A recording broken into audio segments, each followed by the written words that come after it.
viajantes no tempo! Eu sou a Mai e bem-vindos ao meu canal Contra Animes. E esse vídeo será um vídeo de análise dos personagens de Life Strange. Antes de começar esse vídeo, eu acho bom explicar que eu só joguei Life Strange semana passada e eu joguei 14 horas direto do jogo. Então era algo que eu realmente fiquei focada em jogar e saber da história do jogo. Antes disso, eu nunca tinha visto uma gameplay, eu não tinha lido um spoiler, porque eu achava que esse jogo ia ser um jogo maravilhoso, o jogo da minha vida, porque toda vez eu ouvia alguém me dizer: Mai, quando você jogar Life Strange, você não vai gostar mais de nenhum outro jogo. Mai e Life Strange, perfeitos, o jogo só tem história, é a sua cara. E vários outros comentários do tipo. Então eu fiquei cheia de expectativas com esse jogo. Eu não vou nesse vídeo falar sobre a gameplay, que é divertida, eu me diverti jogando o jogo.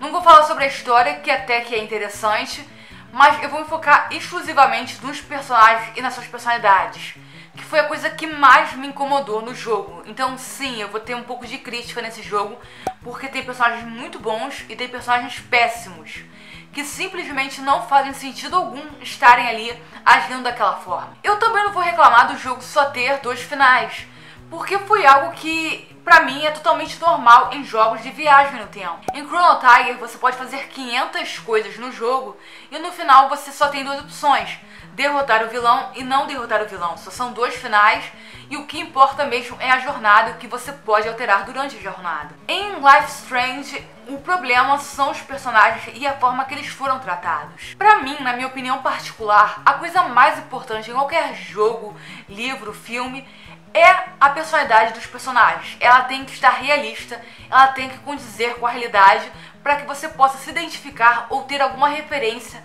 para compreender aquele personagem. O maior exemplo disso pra mim é esse livrinho aqui, Um Morro dos Ventos Uivantes. Se você ler a história do livro, você vai pensar: hã? Que lixo! Se você ler o livro, você vai pensar: ai, que lindo! Porque a história do livro é uma porcaria, mas os personagens são muito bons. E é claro que quando eu fui jogar Life Strange, que todo mundo falava muito que a história era muito boa, eu criei muita expectativa nos personagens. E eu senti que essa expectativa foi totalmente destruída e massacrada. Ainda mais porque esse jogo tinha a colaboração da empresa Square Enix, que é dona dos jogos que eu mais gosto, que é Final Fantasy e Kingdom Hearts, que são jogos que trabalham muito com a personalidade dos personagens, que priorizam a personalidade, às vezes até a mais do que a história. Mas depois eu descobri que ela só foi distribuidora, não trabalhou no roteiro, e isso fez a minha fé na humanidade ser recuperada. Vamos lá, começando, a personagem principal, Max, é um tipo de personagem principal muito ambíguo. E essa ambiguidade é totalmente tolerável para o personagem jogador, porque esse tipo de personagem pode ter uma conduta que vale tanto para uma coisa quanto para outra, e cada jogador vai decidir o caminho que ele vai seguir. Só que às vezes eles exageraram nessa ambiguidade do personagem. Tem um determinado momento do jogo que você tem 2 escolhas, que você tem um osso de cachorro e você pode jogá-lo na estrada para o cachorro perseguir, ou no estacionamento. Quando você tem o poder de mexer no tempo e você é um jogador e tem tempo de ler as opções, você tem capacidade de pensar e decidir bem o que você vai fazer. E é claro que a Max tinha esse poder de decisão. Então, se você vai jogar o osso na estrada, é algo totalmente pensado e consciente.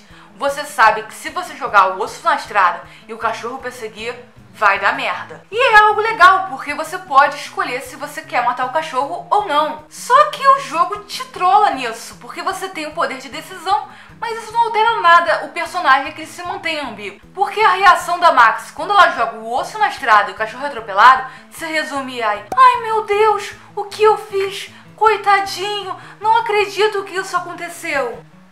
Hã? Você sabe que você ia jogar o osso na estrada e o cachorro ia ser atropelado. Você vai ficar com remorso se você fez essa escolha conscientemente? Eu acho que nesse ponto a ambiguidade da Max passou dos limites. Ela tinha que ser boazinha e malvadinha ao mesmo tempo. E me deixou com aquela sensação de: poxa, não coloca um diálogo assim, deixa como se eu fosse totalmente indiferente. Às vezes eu não gosto de animais e tô nem aí se o cachorro morreu atropelado. Mas não me força a sentir pena se eu tava afim que o cachorro fosse atropelado. Não tem razão pra eu sentir pena se eu quis jogar a porcaria do osso na estrada. E essa não foi a única atitude da Max no jogo, que ela tem esse negócio de fazer média com todo mundo. Me irritou pra caramba esse jeito vaselina do protagonista, porque o jogo me dá as decisões que fazem com que ela não valha nada. porque a história vai ser sempre a mesma. Então por que você me dá o poder da decisão, jogo? Não me dê um poder se você vai me tirá-lo logo no segundo seguinte. Isso é sadismo, cara. Não tem razão pra você me dar um poder e você tirá-lo. Me dar o jeito de influenciar o personagem pra depois desinfluenciar tudo. Não foi nada legal. Pra mim estragou parte da experiência de jogar com a Max. A segunda protagonista, Chloe, é uma personagem que eu tenho que dizer que é uma das melhores personagens do jogo. E não, eu não gostei da Chloe. Eu me diverti pra caramba quando eu atirei no pneu, recuchicheou contra a Chloe e ela levou um tiro. Eu achei merecido, porque ela dava muito trabalho pra mim durante o jogo, toda hora, arrumava confusão. Mas é um personagem com uma personalidade fixa e bem trabalhada. Por quê? Porque ela é uma personagem egoísta, egocêntrica e ela não tem respeito por ninguém. E quando eu digo ninguém, é ninguém. E isso não é uma coisa que foi moldada nela pelas circunstâncias que ela passou. É uma coisa que realmente faz parte dela. Tem gente que é assim, não tem o que se fazer. E é o caso da Chloe. Porque ela diz que gosta muito da Rachel, mas ela não sabia nem as coisas pessoais sobre a Rachel. Então ela gostava de sentir que se importava com alguém, mas ela não se importava de verdade. Ela diz também que gosta muito da Max, mas se em algum momento, com o Max, você contraria a Chloe, essa importância que você tem pra ela desaparece. Ela também admite que infernizava a mãe. E é legal que a gente vê que esse problema dela é quando a gente pode voltar no tempo e impedir a morte do pai dela. Porque mesmo quando o pai dela não morre, a Chloe não muda quem ela é. Porque ela teve no passado, por exemplo, a opção de manter a amizade dela com a Max. Porque mesmo que a Max não tivesse contato, a Chloe poderia ter tentado manter contato. Ela não estava traumatizada por perder o pai. E ela não manteve. Ela teve até uma outra amiga, Megan, que depois do acidente ela cortou relações. Então o jogo reforça muito que a Chloe não cria vínculos com ninguém, nem com a família, nem com os amigos, nem com nenhum outro personagem. E isso torna ela um personagem totalmente consistente, porque ela só tem essa opção de mudar e perceber o erro dela quando a cidade toda vai ser destruída para que ela sobreviva. Aí ela vê que ela tem que começar a valorizar as pessoas, porque quem mantém ela ali, quem acaba realmente se importando com ela, tá sofrendo as consequências disso. E ela tem que aprender a retribuir para ter uma boa convivência com as pessoas ao seu redor. Então a personagem que tem uma base estruturada, ela mantém essa personalidade o jogo todo, e quando ela tem uma evolução, é uma evolução justificada, com alguma coisa drástica acontecendo. E é um dos personagens que eu não gostei, mas eu admito que é um personagem muito bom. Já a Victoria, que é a rival da Max, é o meu personagem favorito do jogo, porque ela é um personagem que também é um personagem muito bem estruturado e desenvolvido. Ela é muito inteligente, ela lê pra caramba, que a gente vê que ela consegue responder as perguntas da aula. Ela é talentosa e ela é muito esforçada pelas pessoas ao redor dela. Ela se empenha pelos amigos, mesmo que ela tenha aquele jeito meio grosseiro. Isso demonstra que mesmo ela sendo uma personagem arrogante, a área sentimental dela é muito madura, muito evoluída. Tanto que em um momento do jogo, caso você tenha feito média com ela admite que seu problema com você é só porque ela tem ciúmes, que ela queria não se importar tanto com as pessoas ao seu redor. E uma pessoa admitir uma coisa dessas mostra que ela tem muita maturidade e muito autoanálise. Então ela foi um personagem realmente consistente. Até porque o jogo mostra que ela não era aquela bobinha que se apaixona pelo professor. Ela sempre tem interesse, ela está sempre preocupada com ela em fazer média para que a vida dela e o ambiente dela sejam organizados e sirvam aos propósitos dela. Então ela é uma personagem muito boa, porque ela sabe analisar ao seu redor e tomar as melhores decisões para ela. Foi, eu acho, que o personagem que se superou no jogo, um dos melhores personagens na minha opinião, porque quebrou o estereótipo de inimiga bobinha, sem conteúdo, e criou uma personagem rival que é muito bem trabalhada e muito bem desenvolvida e que tem a existência totalmente desligada da sua. Ela é um personagem autônomo, com história individual. Então ela, pra mim, é o ponto forte dos personagens do Life is Strange. Sério, ela é muito boa. Quem teve a ideia de desenvolvê-la, desenvolveu ela muito bem. Chegamos no problema, nos personagens que me fizeram ficar meio... que não fizeram muito sentido estarem ali. O primeiro personagem que não fez sentido nenhum é o David. Ele é um ex-veterano de guerra que demonstra uma personalidade muito obsessiva e desconfiada. E eu não entendi por quê. Sério, não teve uma justificativa pra ele ser assim. Claro que no jogo eu aceitei que tem gente que é simplesmente maluca, e poderia ser o caso dele, é razoável ser o caso dele. Mas eu não entendi por que o jogo quis apresentar que todo mundo aceitava que ele era maluco. A professora, o policial, todo mundo tinha essa ideia de que ele não era um personagem muito normal. Mas mesmo assim, quando a gente mexer nos arquivos dele, a gente não consegue compreender a razão dele ser assim. A gente descobre que ele é veterano de guerra, Só que, tá, e daí? Normalmente pessoas e até personagens que passaram por alguma guerra demonstram estresse pós-traumático. Algumas situações desencadeiam um pensamento dele que não é normal para a sociedade, mas era normal no ambiente que ele estava de guerra, que é muito estressante. E seria totalmente razoável se ele apresentasse esse comportamento de estresse pós-traumático. Só que não aconteceu isso em nenhum momento do jogo. Em momento algum a gente vê ele tratando as pessoas como se fossem ameaça. Ele acha que todo mundo é traficante de drogas.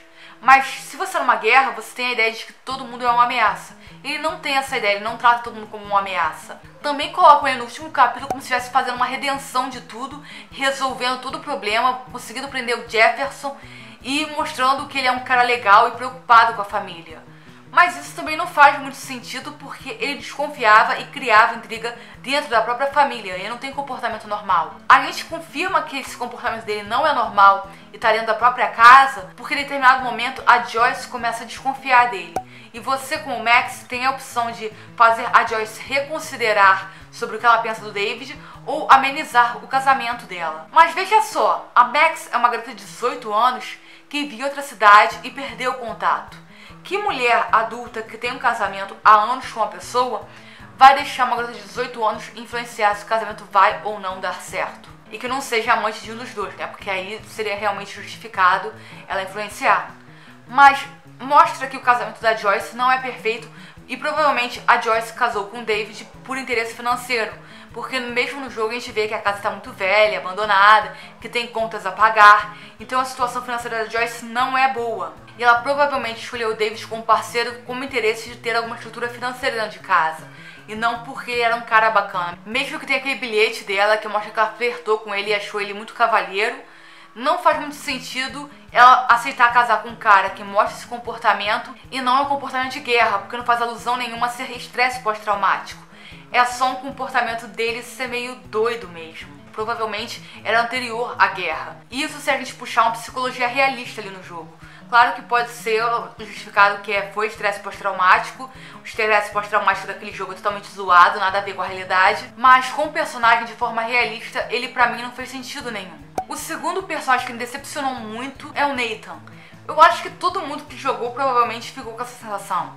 A gente tem um personagem que age como sádico porque tira fotos bizarras, mas também tem uma boa relação com a família, tem uma boa relação com a irmã e tem um problema exclusivo com o pai, que ele tem um desejo de aceitação pelo pai, ao ponto de procurar no professor dele uma segunda figura paterna.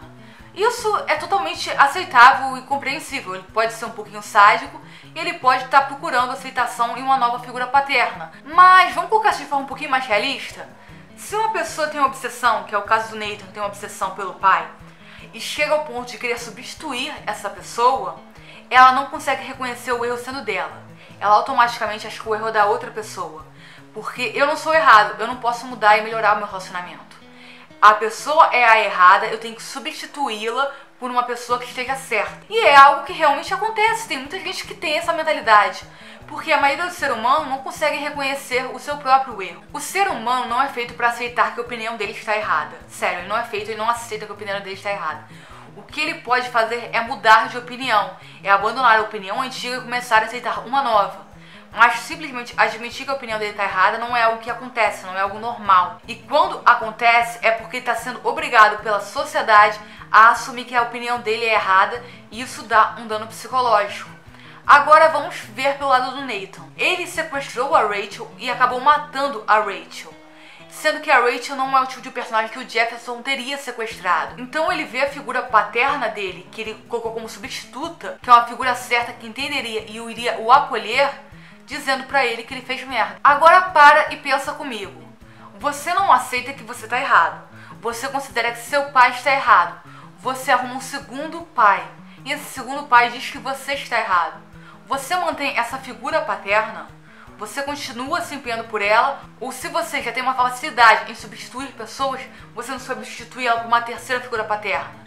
Então, esse ponto do jogo não fez muito sentido. Outra coisa que agravou mais a situação é que tenta colocar o Nathan como sádico, como fotografando animais mortos.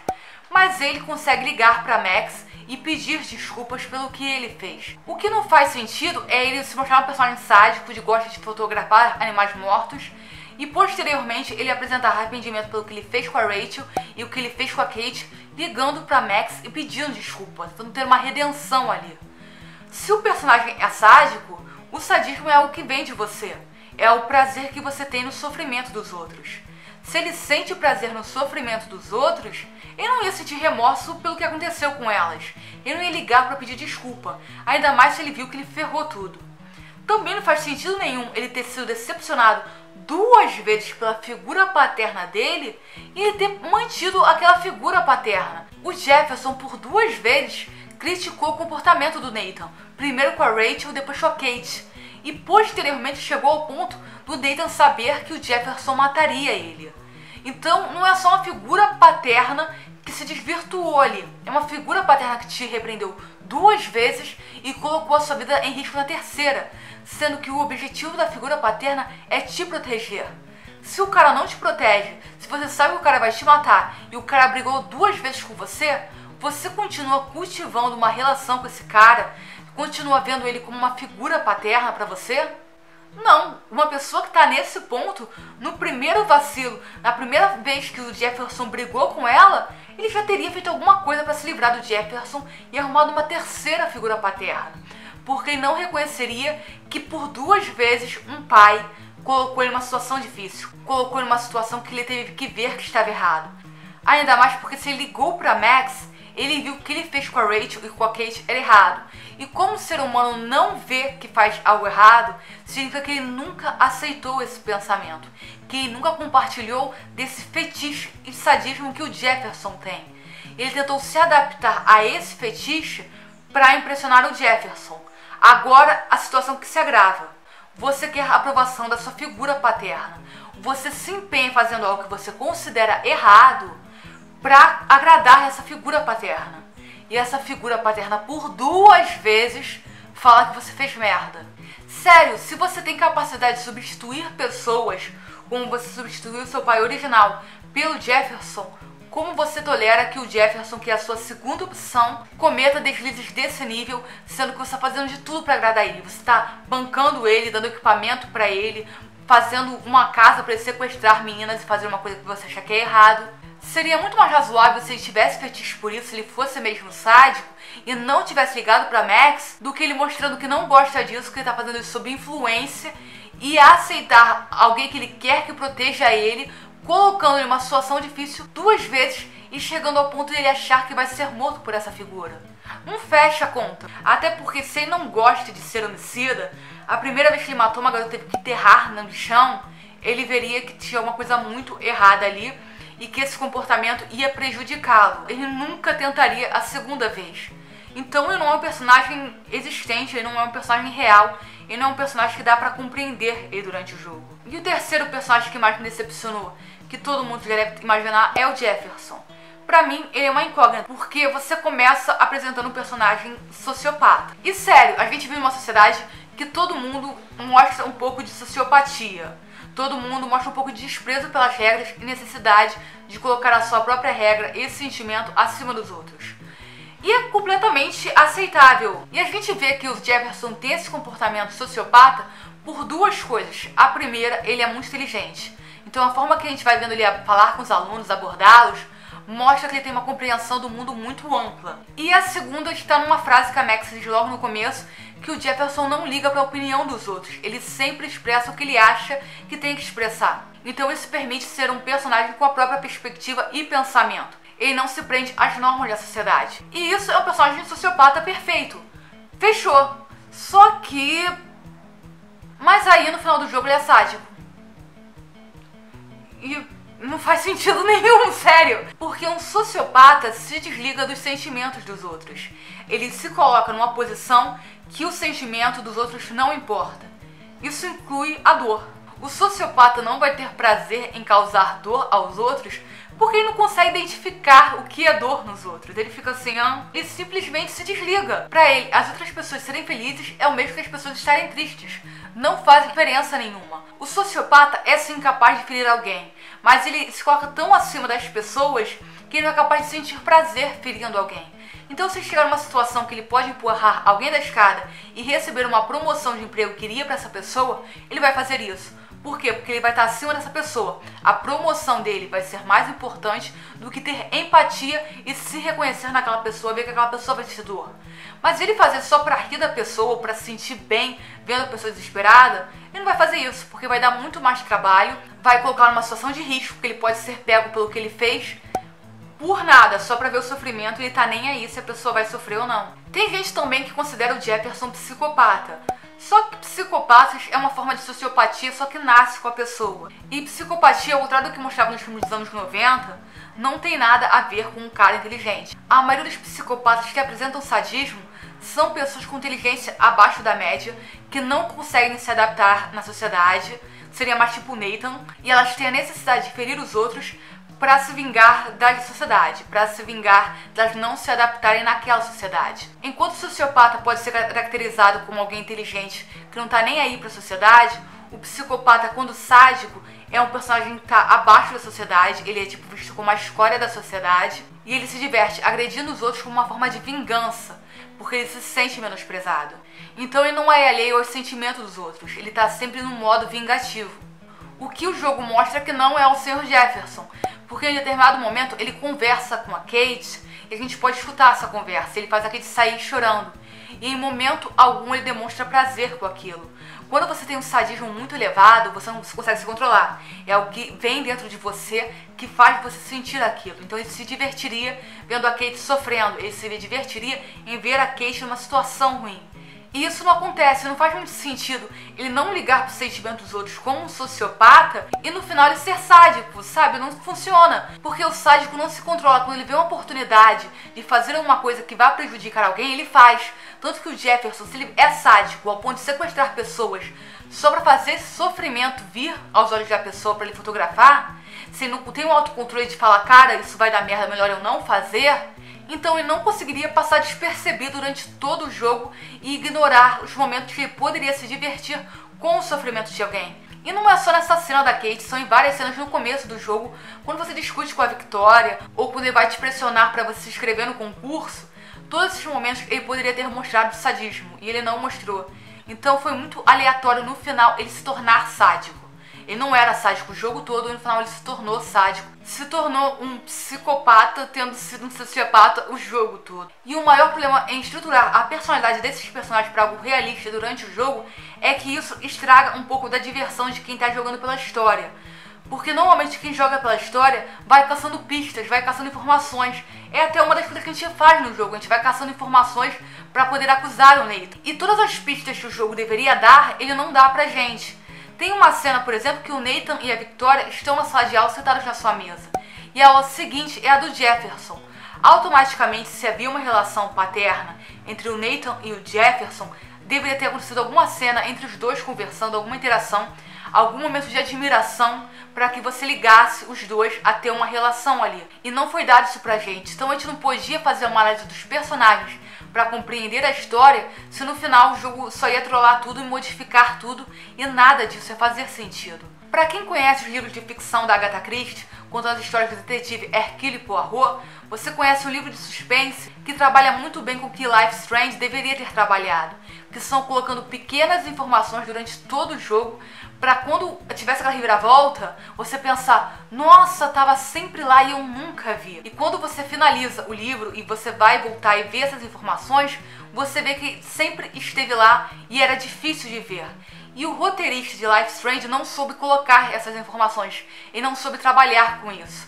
Parece que ele chegou no quarto capítulo e viu que era muito óbvio incriminar o Nathan, ele resolveu dar uma reviravolta para ser surpreendente. Só que com isso ele acabou estragando vários personagens, estragando a possibilidade de alguém jogar o jogo caçando informações para tentar desvendar um mistério. Porque não adianta você caçar várias informações se nenhuma das informações que você estiver coletando são relevantes para o final da história. Por essas alterações na personalidade dos personagens, foi um jogo que eu não curti muito pela história. Eu digo que a história dela é muito fraca, porque pra manter a história com reviravoltas, ele sacrificou os personagens. E você nunca deve fazer isso numa coisa profissional. Se fosse um jogo em dia, tipo, sei lá, Undertale, Ib, eu entenderia isso. Mas o mais estranho é ver jogos em dia sabendo trabalhar com os personagens, se aproveitando de serem jogos recentes e tendo muita coisa pra trabalhar, muita pesquisa pra se fazer, e ver um jogo profissional que tem um investimento de milhões não conseguir fazer um roteiro consistente, não conseguir trabalhar com as informações que ele mesmo colocou nos... Então, na minha avaliação final de Life is Strange, é que é um jogo muito bom pela gameplay, que é um jogo interessante pela história, mas que ele sacrificou os personagens dele pela história, e não é um jogo que eu provavelmente vou jogar uma segunda vez. Porque a graça de fazer uma replay no jogo é você ter a reviravolta e você voltar ao jogo pra ver se tinha algumas informações relevantes sobre aquilo. E Life is Strange não tem, ele ignorou todas as informações que ele te deu só pra ter a reviravolta do jogo. Então eu achei muito fraco, principalmente por ter sido um jogo profissional. Claro que a crítica sempre vai elogiar o jogo pela gameplay, pela quebra de tabus, pelo visual, pela tecnologia usada, mas pelo roteiro, pelos personagens, o jogo pecou muito. E eu vi um jogo com muito potencial, que teve 3 capítulos muito bons, que me deixaram muito animada, ser destruído em 2 capítulos muito ruins. Por isso Life is Strange nunca vai entrar na lista de jogos favoritos pra mim, porque eu gosto de jogos que eu posso jogar várias vezes e eu não vou me cansar. E Life is Strange me decepcionou logo na primeira vez que eu joguei. Eu sei que muita gente vai ficar chateada com esse vídeo, vai achar que eu tô falando mal desse jogo, mas realmente me chateou muito, porque eu vejo muitos jogos novos, feitos por uma única pessoa fazendo roteiro, que trabalham tanto com o personagem, e ver um jogo profissional não fazendo o mesmo. Sério, foi um jogo que acabou me frustrando demais, porque foi um jogo que tinha tudo pra ser um sucesso, nadou e morreu na praia. Só pra fazer uma reviravolta, eles sacrificaram todo um roteiro e todo o desenvolvimento dos personagens. E é isso, esse foi o nosso vídeo. Eu espero que ninguém me odeie por ter feito essa crítica em relação aos personagens de Life is Strange, ter feito essa análise. E espero que ninguém diga, ah, é um jogo, não precisa ser realista. Porque eu acho que o mais legal nos jogos são quando eles são realistas. E é isso, se você gostou desse vídeo, dá o seu gostei. Se você não gostou, dá o seu não gostei. Se inscreva no canal para ver mais vídeos. Até o próximo vídeo. Já, né?